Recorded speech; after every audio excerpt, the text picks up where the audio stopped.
Dios porque estamos aquí. Hay una tierra que conquistar. ¿Cuántos dicen amén? Gloria a Dios. Y por eso le damos siempre gracias a las intercesoras del ministerio. Amén. Le damos gracias a todos los que oran, a todos los que interceden. Y le damos gracias para darnos cuenta que la vida puede cambiar en un segundo. Y uno ni cuenta se da muchas veces. Y uno tiene que estar bien con el Señor. Uno tiene que estar a cuenta con el Señor. Por eso nosotros, cuando llegó el momento y el incidente que vivió el tío de Carmen, el hermano Andrés y todo eso, nosotros de una vez apenas Andrés me llamó y yo contesté la llamada inmediatamente dije, vamos para allá, tranquilo, nosotros vamos a estar allá. Porque nosotros sabemos lo que puede sentir el corazón en medio de una situación donde la vida ha estado en riesgo y Dios nos ha librado. Después empezamos a pensar, Juan sabe mucho de eso porque él maneja urgencia. Después empezamos a recapitular, ¿qué hubiera hecho? ¿Qué hubiera podido evitar? Y ya las cosas pasaron, pero uno siente la angustia y a veces lo que viene después termina siendo más agobiante que el mismo hecho que uno experimenta en el momento. Pero gloria a Dios. Esta mañana vamos a hablar de, cerrando este mes del servicio y la lealtad, e iniciando lo que tiene que ver con la conquista de la tierra prometida. Vamos a hablar de la relación de lealtad, de amistad, de sinceridad más conocida de la palabra del Señor, la relación entre David y Jonatán. Amén. Capítulo 18 de Primera de Samuel. Capítulo 18 de Primera de Samuel nos narra esta historia. Y nos narra a través de prácticamente 18, 19, 20, 21, 22, 23, pasa el 24 y va directamente al capítulo 1, capítulo 2 de Segunda de Samuel. Es decir, si Dios se detuvo para hablar de la relación de David y Jonatán, es porque sabía esto va a marcar las generaciones que van a venir después.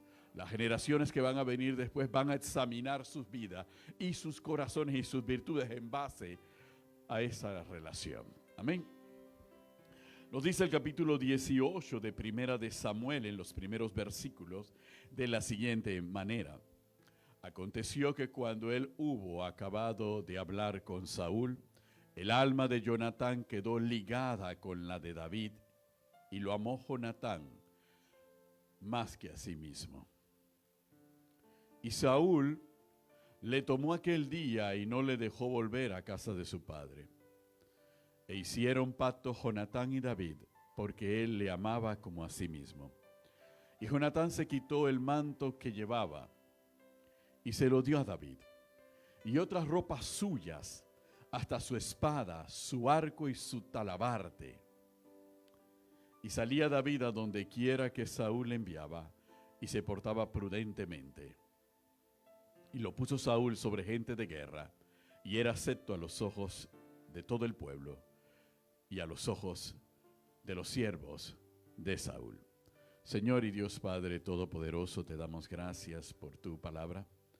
Gracias, Señor, por este tiempo que tú has preparado para formar nuestros corazones y cincelar nuestras voluntades, Señor, para que nos alineemos conforme a la tuya. Señor, glorifica tu nombre una vez más en medio nuestro y edifícanos, exhórtanos y consuélanos a través de tu palabra.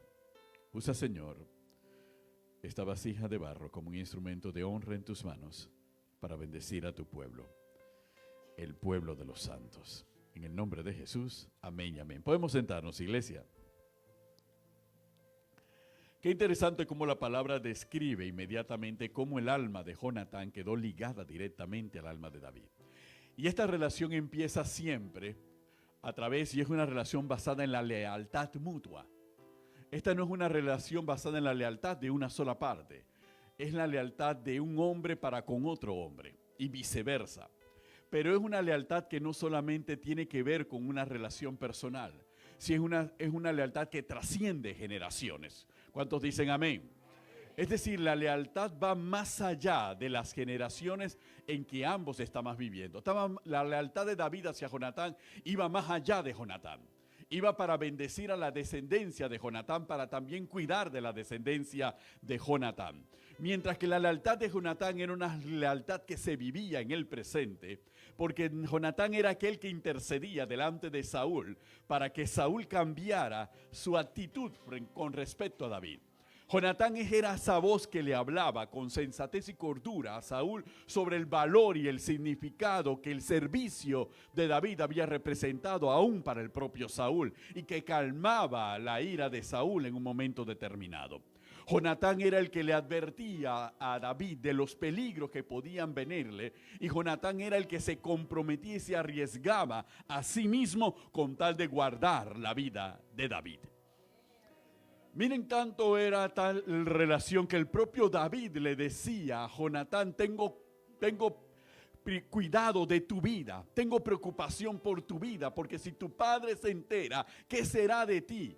No confiará en ti y también tú puedes estar en peligro. Tal era la relación que existía entre ambos, pero una relación basada en la lealtad y en el respeto mutuo, pero también basada en el amor mutuo, pero sobre todo basado en algo, basada en la fe en Dios.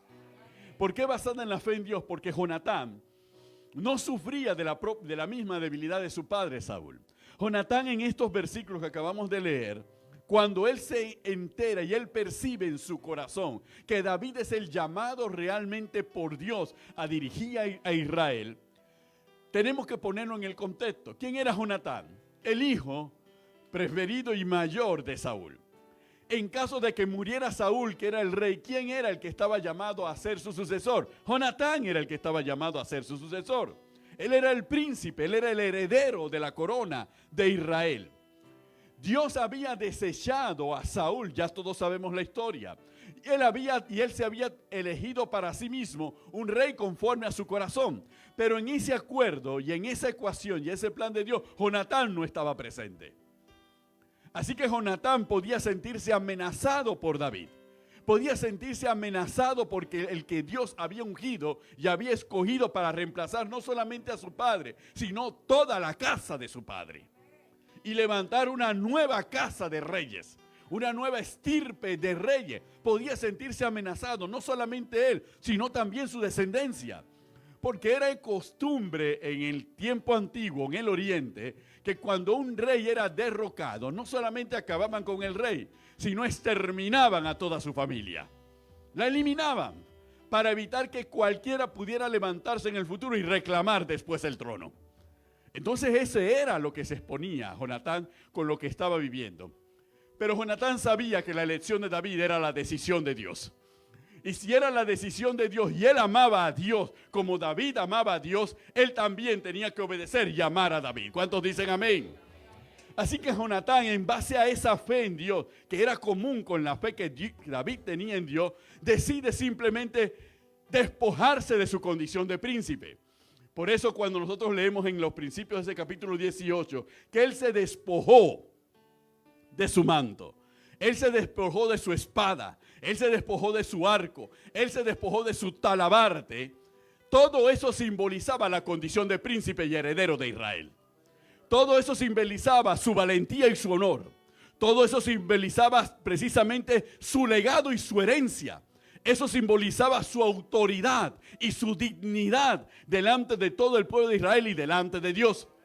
Pero él decide simplemente quitarse su manto y entregárselo a David.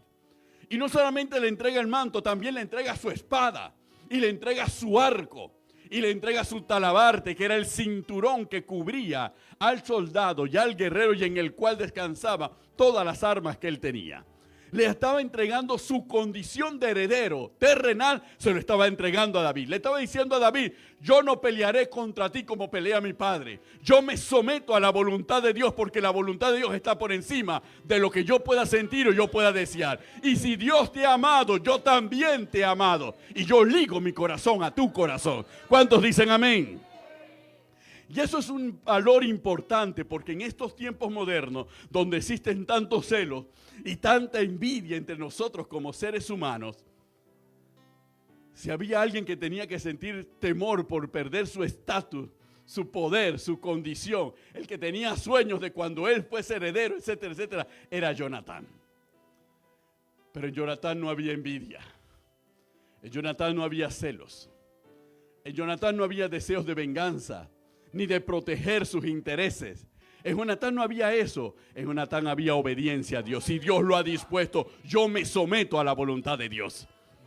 Y dio un acto concreto. No simplemente declaró yo me someto a la voluntad de Dios, como tal vez muchas veces nosotros hacemos. Pero cuando llega el momento de demostrar que estamos sometidos a la voluntad de Dios, entonces actuamos en función de nuestra voluntad. Pero Jonatán actuó en forma a la voluntad de Dios, sometido a la voluntad de Dios. Se despojó de su condición y le entregó. Le dijo a David, yo te reconozco a ti como mi Señor. Yo te reconozco ya a ti como mi rey. Y yo te voy a proteger a ti. Yo voy a cuidar de tu vida. Yo me voy a poner entre Saúl y tú, para que tú no sufras daño de parte de Saúl. ¿Cuántos dicen amén? Esa fue la actitud de Jonatán. Y nos enseña que para poder ser leales, nosotros tenemos que vencer las obras de la carne que anidan en nuestros corazones. Porque las obras de la carne, como la envidia, como los celos, etcétera, etcétera, son obstáculos a que podamos ser leales. Si eso anida en nuestro corazón, la lealtad no podrá surgir en nosotros. Jonatán, al entregar su condición y todo lo que representaba su poder y su autoridad a David, estaba sometiendo su carnalidad. Y a Jonatán no le importaba el qué diría. ¿Por qué? Porque en ese tiempo, cada armadura de cada oficial del ejército identificaba directamente al oficial. Hasta la Edad Media las espadas llevaban un nombre. Habían los guerreros que le ponían nombre a sus espadas, así como le ponían nombre a los caballos y nombres a las armaduras, etcétera, etcétera. Ese era el común denominador de todas las culturas, desde la japonesa hasta la romana, pasando por la mongola. Ese era el denominador. Así que todo aquel que veía a David con la espada de Jonatán, con el talabarte de Jonatán, con el manto de Jonatán, se preocupaba. Pero ¿quién es este que el propio Jonatán, al que ellos obedecían, le entregaba toda su investidura? Ya a Jonatán no le preocupaba lo que dijera la tropa. Y tampoco le preocupaba lo que le dijera el pueblo. Porque a Jonatán le importaba más lo que Dios pensaba de él. ¿Cuántos dicen amén? Y miren, a tal punto que Jonatán podía describir, porque cuando hace el pacto con David, hace un pacto sobre la base de sus generaciones. Que tú serás fiel y no te olvidarás de mi descendencia. Y David hace el pacto con Jonatán, que le promete que él cuidará de la descendencia de Jonatán, porque tenía que honrar ese pacto. Hermanos, muchos hacemos pactos con personas cuando estamos vivos. Y decimos, no te preocupes, yo voy a ver a tus hijos. Yo me voy a preocupar por la vida de tus hijos. Cuando la persona muere, allá van los chiquillos. Ni los ves ni les hablas más. ¿Ok? Porque no hay la otra parte que puede exigirte a ti cumplir. Pero cuando hay lealtad, cuando tu corazón es un corazón obediente, cuando tu corazón es un corazón que ha sometido tu carnalidad, cuando tu corazón es así, tú sabes que tu palabra la vas a honrar por todas las generaciones mientras tú estés vivo. ¿Cuántos dicen amén? Por eso a veces cuando yo converso con Carmen le digo, definitivamente nuestros abuelos eran diferentes. Nuestros abuelos tenían un concepto de palabra y de lealtad más allá de la que nosotros tenemos. Y a veces nosotros vivimos esta vida y estamos con los abuelos, pero a veces hasta cierto punto nos avergonzamos de la forma en cómo ellos piensan y de la forma en cómo ellos toman las decisiones. Yo recuerdo que mi mamá se crió con su madrina y la madrina de ella era una persona de palabra y de lealtad. ¿Por qué? Porque ella solamente tuvo una hija biológica y creó 22 chiquillos que no eran sus hijos. ¿Por qué? Porque muchos de los hijos que le fueron entregados para que ellos lo criaran eran hijos de amigos o eran amigos de familiares que no los podían criar. Y ella estaba en mejor condición económica. Y ella dijo, yo me haré cargo, yo los criaré. Y los crió. Y al final de sus años, de todos los hijos que ella crió, solo 2 permanecieron a su lado. Mi mamá, su hija biológica, y un tercero, uno de los hijos que ella crió, varones. ¿Por qué? Y eso nos muestra que los abuelos eran leales. Los abuelos aceptaban a los sobrinos, eran tíos y aceptaban a los sobrinos y los criaban como si fuesen sus hijos. Y le daban esto, ¿por qué? Porque ellos habían hecho un juramento, habían dado su palabra y habían asumido una responsabilidad y la iban a cumplir. Y no tenía que ver con que muriera el familiar o el amigo. Ellos seguían adelante con el cumplimiento de la palabra. Y es una enseñanza cultural de lealtad aquí en Panamá que muchos de nosotros en esta generación y en la que ha venido después no valoramos. Aquí valoramos el sálvate tú o quítate tú para ponerme yo. Aquí no valoramos ese tipo de lealtad. Pero esa es la lealtad que nos enseña la Biblia. Esa es la lealtad de Jonatán y esa es la lealtad de David. Y esa es la lealtad porque ambos servían al mismo Dios. Es que cuando servimos al mismo Dios, la lealtad entre nosotros tiene que ser todavía más fácil. ¿Cuántos dicen amén? Por eso es que no es posible considerar, por eso en este tiempo se habla de celo ministerial, de envidia ministerial, de venganza ministerial, de justicia ministerial. Términos que son absurdos en el Evangelio porque no tienen cabida en el Evangelio. Porque es mezclar lo santo y lo profano en la misma copa. Y es imposible. La propia Biblia nos dice que no tiene ninguna amistad, ninguna relación Jesús con Belial, ni la luz con las tinieblas. Y a veces nosotros cristianos justificamos, mezclamos una palabra como ministerio, servicio, con el celo, que es obra de la carne. Entonces cometemos una abominación espiritual delante de nuestro Dios. No existe ministerio movido por la envidia. No puede existir. Porque así como la hermana tiene un llamado y tiene un ministerio y tiene un servicio, la otra hermana también tiene un llamado, tiene un ministerio y tiene un servicio. Y ambas sirven al mismo Dios. ¿Cómo puede haber conflicto entre ellas por el servicio cuando servimos al mismo Dios que nos llamó? ¿Cuántos dicen amén? Por eso la rebeldía tampoco cambia desde el punto de vista ministerial. Porque la rebeldía es una obra de la carne. Si hay un ministro rebelde o es ministro. No puede ser las dos cosas a la vez. O es lo uno o es lo otro. Y al final siempre resulta ser lo otro. O nos damos cuenta que es un ministro y que el rebelde he sido yo, o nos damos cuenta que es un rebelde y que el ministro he sido yo. ¿Cuántos dicen amén? Eso es lo que nos enseña la vida de David y Jonatán. Nos enseña la vida de 2 hombres que servían a Dios y servían a Israel. Y que independientemente de sus posiciones y de sus condiciones y de sus estatus, porque el estatus de Jonatán y de David era muy diferente. Uno servía en palacio, nació en el palacio, trabajó en el palacio, había escalado en el palacio y era el heredero del reino. El otro era un pastor de ovejas. Así que no tenían el mismo estatus. La lealtad no mida condición social ni económica. La lealtad no dice porque yo tengo un mejor estatus económico, tienen que ser leales conmigo, pero yo no tengo que ser leales con nadie. Ese es el concepto de la lealtad en el tiempo contemporáneo.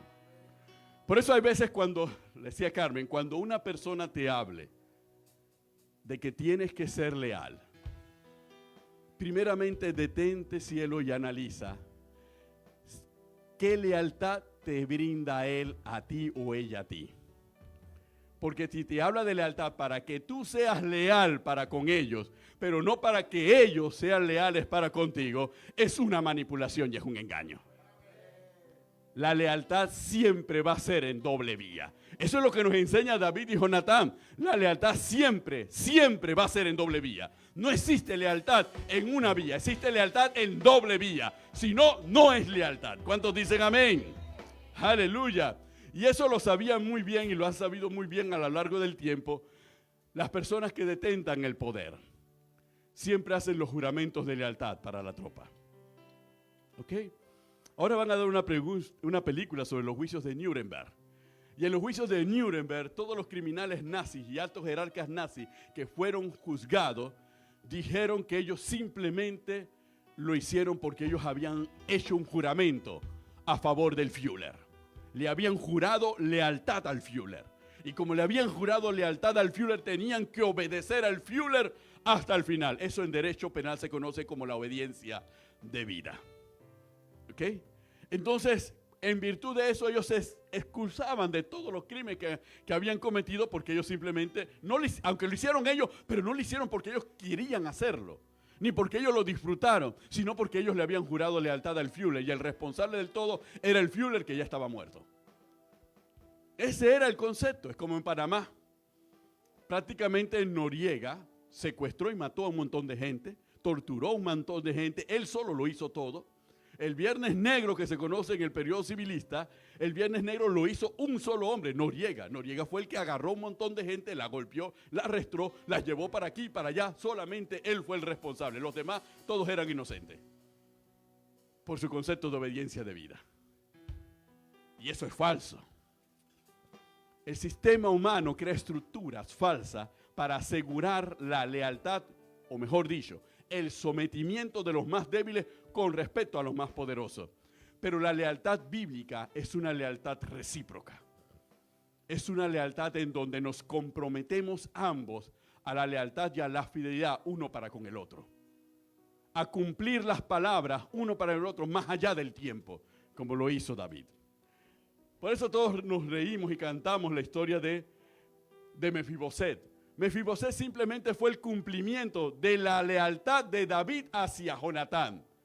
Él le juró que protegía y que no destruiría a la casa de Saúl, no la exterminaría, no la desaparecería. Por eso cuando fue a pedir y a buscar a Mefiboset, le entregó a Mefiboset todo lo que le correspondía de Saúl y de Jonatán. Y por eso lo sentó en su mesa, porque él tenía que honrar la palabra que le había dado a Jonatán. Eso se llama lealtad. ¿Cuántos dicen amén? Por eso la lealtad tiene que ser sincera. Lo que David le decía a Jonatán era lo que Jonatán también le decía a David. Le expresaba con sinceridad su amor. Y aquí viene un punto. Mucho se ha cuestionado por qué David canta. Vamos a irnos directamente a 2 de Samuel. 2 de Samuel, en los primeros capítulos, nos dice la palabra de la siguiente manera. En el primer capítulo, cuando David, en el versículo 17, dice la siguiente manera: y endechó David a Saúl y a Jonatán su hijo con esta endecha, y dijo que debía enseñarles a los hijos de Judá. He aquí, está escrito en el libro de Jaser: ha perecido la gloria de Israel sobre sus alturas. ¿Cómo han caído los valientes? No lo anunciéis en Gad, ni deis las nuevas en las plazas de Ascalón, para que no se alegren los hijos de los filisteos, para que no salten de gozo las hijas de los incircuncisos. Montes de Gilboa, ni rocío ni lluvia caiga sobre vosotros, ni seáis tierras de ofrenda. Porque allí fue desechado el escudo de los valientes, el escudo de Saúl, como si no hubiese sido ungido con aceite. Sin sangre de los muertos, sin grosura de los valientes, el arco de Jonatán no volvía atrás, ni la espada de Saúl volvió vacía. Y Saúl y Jonatán, amados y queridos, inseparables en su vida, tampoco en su muerte fueron separados. Más ligeros eran que las águilas, más fuertes que leones. Hijas de Israel, llorad por Saúl, quien os vestía de escarlata con deleites, quien adornaba vuestra ropa con ornamentos de oro. Como han caído los valientes en medio de la batalla, Jonatán muerto en las alturas. Angustia tengo por ti, hermano mío, Jonatán, que fuiste muy dulce. Más maravilloso me fue tu amor que el amor de las mujeres. Por cómo han caído los valientes, han perecido las almas de guerra. ¿Cuántos dicen amén? Esta es la endecha de David por la muerte de su enemigo Saúl y su amigo Jonatán. Y la endecha es el mayor clamor de honor tanto para Saúl como para Jonatán. Y declara exactamente hasta dónde llegaba la relación de David con Jonatán. A veces cuando él dice, su amor ha sido más precioso que el amor de sus mujeres, comprendamos el contexto histórico en el cual se pronuncia. La amistad entre hombres de batalla era lo normal. Porque cuando estás en la guerra y tu vida corre peligro y la vida de tu compañero corre peligro, el único afecto que tienes cercano es el de él. La única compañía que tienes cercana es la de él. El único punto en donde puedes explotar y decir lo que sientes es en la de él. Al quien le puedes confiar tu familia que te espera que tú regreses es a esa persona de arma que está a tu lado y que está peleando a tu lado. Entonces quien se afirma en el único quien confía para que proteja su espalda es precisamente tu compañero de guerra. Es como nosotros la iglesia. Nosotros la iglesia somos el ejército de Dios en este tiempo. Nosotros somos los que avanzamos y conquistamos y derrotamos y tomamos la fortaleza de los adversarios y de los enemigos. Y nosotros como cristianos vamos caminando uno al lado del otro. Y tú sabes que tu compañero de arma espiritual es el que tienes al lado. En quien puedes confiar es en que tienes al lado. En el que tienes que confiar es el que tienes al lado. Porque no puedes confiar en más nadie que no tenga la misma visión que tú tienes. ¿Cuántos dicen amén? Entonces, iglesia, si nosotros tenemos la misma visión, somos el mismo pueblo, nos llamamos hermanos, caminamos bajo la misma dirección, servimos al mismo Dios, tenemos la misma meta y tenemos el mismo objetivo. Tenemos que confiar los unos en los otros, porque ¿en quién podemos depositar a nuestra familia? ¿Cuántos dicen amén? Eso es lo que vivió David y Jonatán. Esa fue la preocupación de David y Jonatán. Y Jonatán confiaba en que David se encargará de los míos. David protegerá a los míos. ¿Por qué? Porque yo estoy protegiendo ahora a David. Y David cumplirá su palabra, así como yo estoy cumpliendo la mía. Y es lo que tenemos que hacer. Por eso intercedemos los unos por los otros. El apóstol Pablo decía, tenemos que orar los unos por los otros. Por eso nos toleramos los unos a los otros. Porque somos hermanos y tenemos los mismos objetivos y las mismas visiones. Pero no dejamos de ser humanos.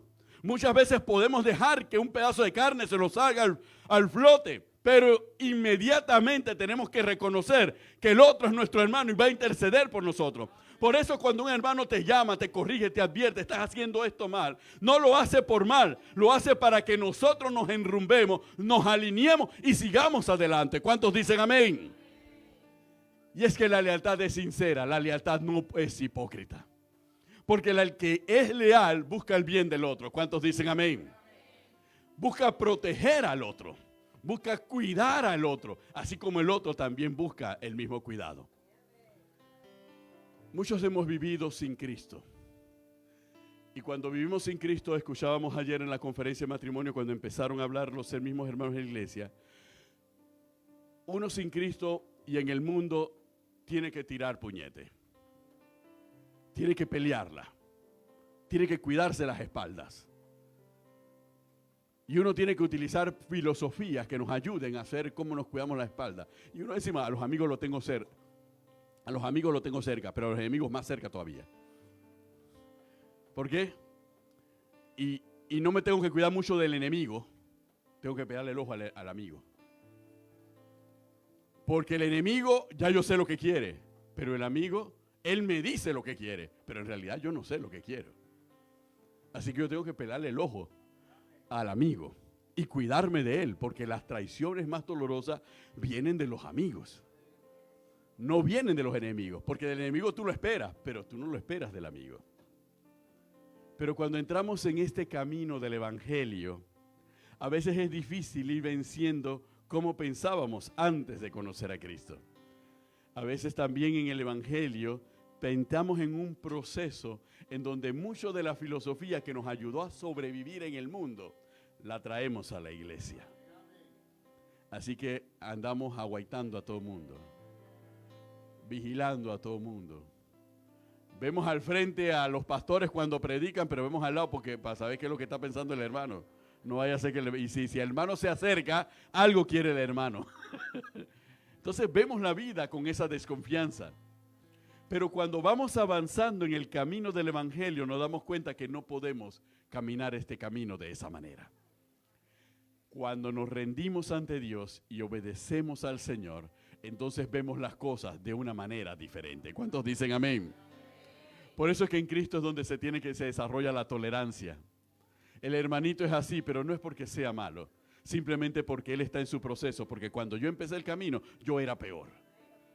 No, dígaselo a sí mismo, cuando yo empecé este camino, yo era peor. Pero ahora que veo que el hermanito es así, ahora le quiero caer. No, es que yo era peor que el hermanito. Así que como yo era peor que el hermano, que la hermana que llega, así que ahora yo tengo que tener paciencia, tolerancia, amor y paz, como la tuvieron conmigo, para que yo pudiera dejar de ser lo que era y viniera a ser lo que hoy soy en Cristo Jesús. ¿Cuántos dicen amén? Y eso también forma parte de ser leal. Porque el ser leal parte de un concepto, no es una relación estática. El ser leal siempre busca que ambos crezcan en la relación, que ambos se desarrollen en la relación, que ambos alcancen lo máximo en la relación. Eso fue lo que hizo Jonatán. Jonatán persuadió a Saúl y Saúl nombra a David al frente de miles.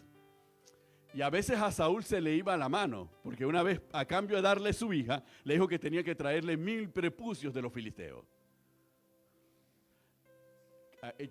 ¿Ustedes piensan que eso qué iba a significar? ¿Qué le iba a decir a los filisteos? Deben sus 1000 prepucios y ya. No, tenía que matarlos para quitarle los prepucios. ¿Ok? Para poder entregárselos a Saúl. Pero ahí estaba Jonatán para animarlo. Ahí estaba Jonatán para interceder directamente con la tropa para que le fueran fieles a David y para que pudieran caminar con David, porque sabía cuál era el destino de David y que Dios había trazado un plan a favor de Israel por medio del rey David. ¿Cuántos dicen amén? Porque es lo otro. El que es leal, si se da cuenta que la persona a la cual es leal va a ir creciendo en la vida y lo va a superar en la vida, ni se siente poca cosa, ni siente que tengo que serrucharlo antes de que crezca más. Ustedes no se han encontrado esa amistad que cuando estaban en el colegio, los dos compartían el mismo pan con queso y sin mantequilla. Y después cuando te lo encontraste en la universidad, él comía mejor que tú. Y ya tú te sentías incómodo al estar con esa persona. O era viceversa, tú comías mejor que él. Y esa persona se sentía incómodo al estar contigo. Y a veces en las conversaciones se le salía y decía, es que tú has tenido suerte en la vida. Y ustedes se sentían que no podían seguir porque eso decía lo que podía haber en el corazón de la persona y era peligroso. Cuando estamos en Cristo Jesús, no existe la suerte. Solamente la gracia del Señor. ¿Cuántos dicen amén? Y si la gracia del Señor se ha derribado sobre el que tengo al lado, gloria a Dios porque la gracia del Señor se ha derramado sobre el que tengo al lado. Y si la voluntad del Señor es favorable a él, gloria a Dios porque entonces yo tengo que apoyar el favor de Dios sobre esa persona. ¿Cuántos dicen amén? Por eso no puede haber competencia en el pueblo de Dios. Porque si hay competencia en el pueblo de Dios y no hay lealtad en nosotros como existió entre Jonatán y David, entonces el ejército que estamos llamados a hacer nosotros, tenemos una doble batalla. Una batalla contra Satanás al frente y con Satanás al lado también. Eso es lo que se conoce en estrategia militar las quintas columnas. Tenemos quintas columnas. A veces somos nosotros la quinta columna espiritual del hermano que tenemos al lado. Y a veces el hermano es la quinta columna de nosotros. Porque el objetivo de una quinta columna es impedir que la voluntad de Dios sobre esa persona se cumpla. Y que esa persona alcance la meta que Dios ha trazado para su vida. Cuando al ser hermanos en Cristo, como Jonatán sabía cuál era la meta de Dios, que David iba a ser rey. Y él era príncipe. Así que, ¿qué dijo él? Para que Dios sepa y David sepa que yo me someto a su voluntad, yo me despojo de mi condición y se la entrego a David. Dios sabía, tu corazón es conforme al mío, porque estás dispuesto a seguir a quien yo he elegido como futuro rey de Israel. Y no tienes temor, sino que muestras tu obediencia. Eso es lo que nos enseña la palabra a cada uno de nosotros. Por eso esa lealtad se fundamentaba en la fe en Dios. Se fundamentaba en la sinceridad. Se fundamentaba en la palabra firme. Se fundamentaba precisamente en la misma visión. Se fundamentaba en el cuidado mutuo y en la protección mutua. Y se fundamentaba en que eso era lo mejor, no solamente para ellos, sino que era lo mejor también para el pueblo. ¿Cuántos dicen gloria a Dios? ¿Saben cómo Cristo Jesús nos los comunicaría a nosotros? Por su Espíritu Santo y de manera directa. En esto conoceréis que sois mis discípulos, cuando haya amor los unos por los otros. Cristo lo dijo de una manera más suave, si uno lo quiere, pero más demoledoramente cierta. Porque el amor mutuo, el amor ágape, nos lleva naturalmente a la lealtad. Nos lleva a la sinceridad, nos lleva al sacrificio, porque eso también implicaba. Jonatán tuvo que sacrificarse y arriesgarse por salvar la vida de David. Y David tuvo que sacrificarse y abstenerse de muchas cosas para preservar la vida de Jonatán. Entonces, y nos lleva que es un pacto y es un acuerdo que va más allá de las generaciones. Pablo se lo dijo a Timoteo. Cuando Pablo le habla a Timoteo y alaba a Timoteo por su abuela y por su madre, Pablo le está diciendo a Timoteo, yo valoro a tu abuela y valoro a tu madre y te valoro a ti, Timoteo, porque ellas fueron fieles y quiero que tú también seas fiel como ella. Por eso Pablo lo llamaba su hijo espiritual, porque él había llegado a un pacto precisamente con esas mujeres fieles y entregadas e iba a llevar a ese muchacho al lugar que Dios quería que él llegara. Y por eso se esforzaba porque él creciera. Por eso muchas veces yo admiro a esta mujer y la miro en una relación muy particular y ejemplo. La miro en la relación con este muchacho que está aquí, con Joshua. Cuando Joshua llegó a la iglesia,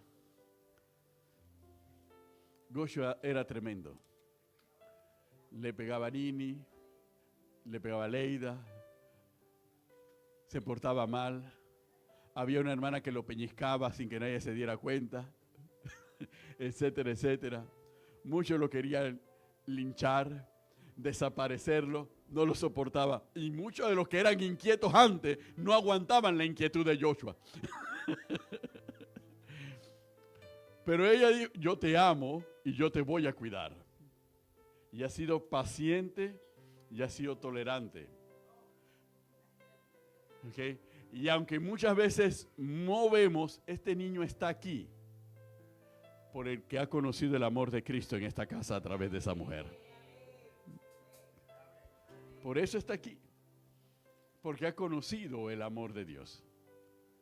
Por eso está tocando una batería, por eso baila típico, por eso hace lo que tenga que hacer, porque ha conocido el amor de Cristo. Y muy duramente, porque su madre tiene que trabajar. A veces su madre no llega, no puede venir a la iglesia, pero él viene de todas maneras a la iglesia.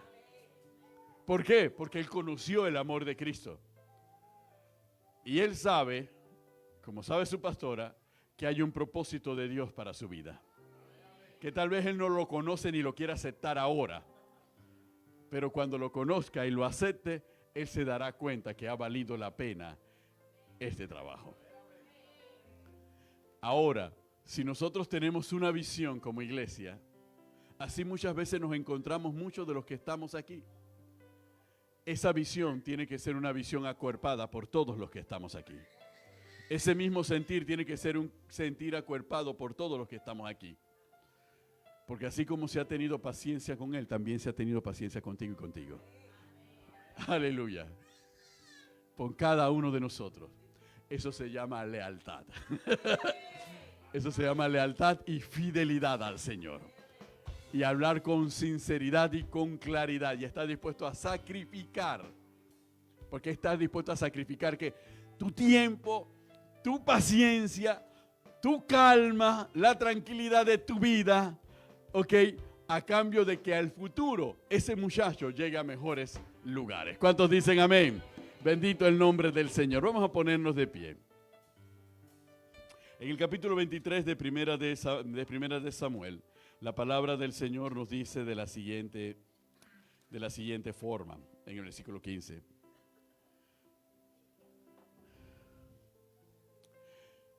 Viendo pues David que Saúl había salido en busca de su vida, se estuvo en Ores, en el desierto de Zif.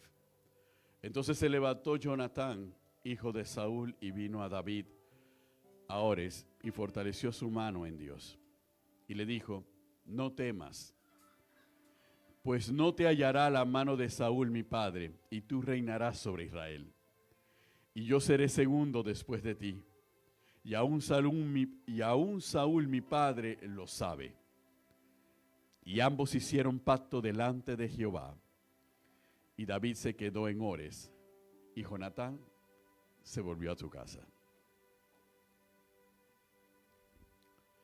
Jonatán, cuando tus padres te pusieron, Jonatán David, tal vez ellos lo hicieron por la fascinación del Jonatán y de David, y de la relación de Jonatán y David. Pero proféticamente unieron a dos almas que vivieron una relación de lealtad de la cual es testimonio para la iglesia en este tiempo. Y cuando tú te detienes a preguntar, ¿cuál es mi llamado y qué es lo que quiere Dios de mí? Dios simplemente te dice: vuélvete a tus nombres y discierne cómo quiero que sea tu corazón. Discierne lo que yo espero de ti. Y discierne el llamado que yo tengo para tu vida. Y cuando lo disciernas y lo atesores y lo vivas, entonces tus ojos serán abiertos y conocerás la unción que el Señor derramó sobre ti. Amén. Bendito el nombre del Señor.